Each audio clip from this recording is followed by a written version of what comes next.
Okay, so welcome back.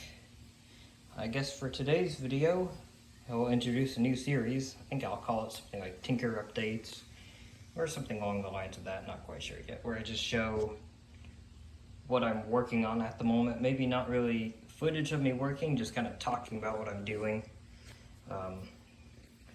For example, today I'm working on this Sears coldspot 28 dehumidifier. There's the blade set for it. Move that out of the way. Yeah, there's just the casing and a schematic there. Very nice. Back when you could, actually have the stuff repaired instead of putting it out to the curb. It's missing its front grille, unfortunately.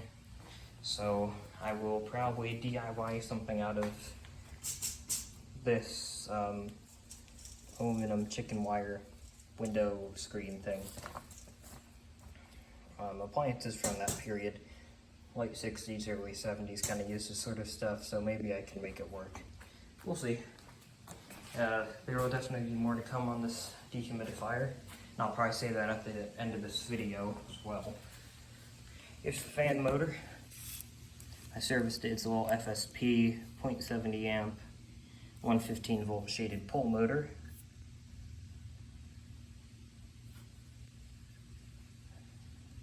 So that's all cleaned and ready to go. I always like the rubber, I think it's butyl rubber or something like that. I put on those for the cords. And here is the actual dehumidifier unit, I guess you could say, on its chassis. I guess first off, I will show off the information tag. Right there, you can pause the video, and that right there, that sticker, which is like a certification thing. First thing I got done on this dehumidifier right when I got it home, I got this from a friend. Thank you very much, Jim. In fact, I'll post his channel in the comments if he wants me to do that. For now, he'll stay anonymous. I got the casters freed up because when I got it, they were all seized and jammed, and this is a pain to move around, so I got these all freed up, and now I can move this thing around easy peasy, so that's pretty good. Now for the more important part about this thing, the actual, machine itself and its functionality. I'll go around in a circle here. Here's your condenser and evaporator coils. This condenser needs the coils cleaned. I've already worked on it. They're still kind of dirty down there. You can kind of see it. Sorry, blurry camera. And these are still kind of packed with dust chunks is the best way to describe it. Yeah. They all just kind of come off in big clumps. So this needs cleaned out. And when I was working on it earlier today, I'm glad I haven't run this thing before I did anything to it because, yeah, it needs a lot of cleaning. Here's your little condensate drain hole right there. And if you look there, I'm sure you can actually see the ring. There's just like a moat of crap there. Just dust, dirt, grime built up around that. Basically, to a degree, clogging this, what would you call it? Drain guide? Or, I don't even know what you'd call it. Anyways, it obviously would cause water to pool up, and it would pool up all in here and in here. So it's definitely good I'm getting to this, because I would have never known that if I hadn't taken a closer look. Yeah, you can see all the rust in here. Well, it's rusting. That bolt, luckily, is not seized. I was able to unscrew it earlier. What I'll probably do is coat these in light layers of grease just to keep them from seizing back up and rusting again.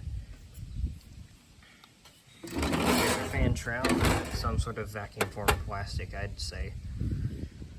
And I'm really glad that they lifted up. Let's see here. I'm still kind of new to HVAC stuff, so give me a moment here. The condenser. Glad they have the condenser lifted off of the drain pan. The drain pan, I think that's what it's called. Because that probably would have rotted these lower coils out. Fan, the motor mount is off right now. It's sitting over on a workbench. This is where the water bucket goes. I'm sure anyone watching this probably had this video recommended after watching some sort of other Sears coldspot dehumidifier video, so I'm sure y'all know how these things work. But yeah, here's the start relay, compressor. This has what I call the green goo of doom. These old vinyl wires tend to have the plasticizer leach out of the actual vinyl, and it reacts with the copper, creating this conductive green paste that will like stain clothes, and it's also conductive and corrosive. It's just no good overall, so those are gonna need to be replaced. Luckily that's a plug, so hopefully I can unplug that, maybe somehow get the wires out of that, replace that, because this is not tolerated here. And that's a compressor. I think it's a Tecumseh. Could be wrong. Once again, still new to this stuff. I don't really know how to identify it. That's what I was told. The water level sensor is this rubber tube here, which is slightly hard and starting to crack. I want to experiment with reviving rubber with, I think it's called wintergreen oil. That's maybe something I'll do a video on. I have a old trouble light I want to do that with as well. The sensor actually lies within this box here. There it is in all its blurry glory. I think I'm running out of things to say here, so I might end the video. But yeah, I'm just cleaning it up. Oh yeah, okay.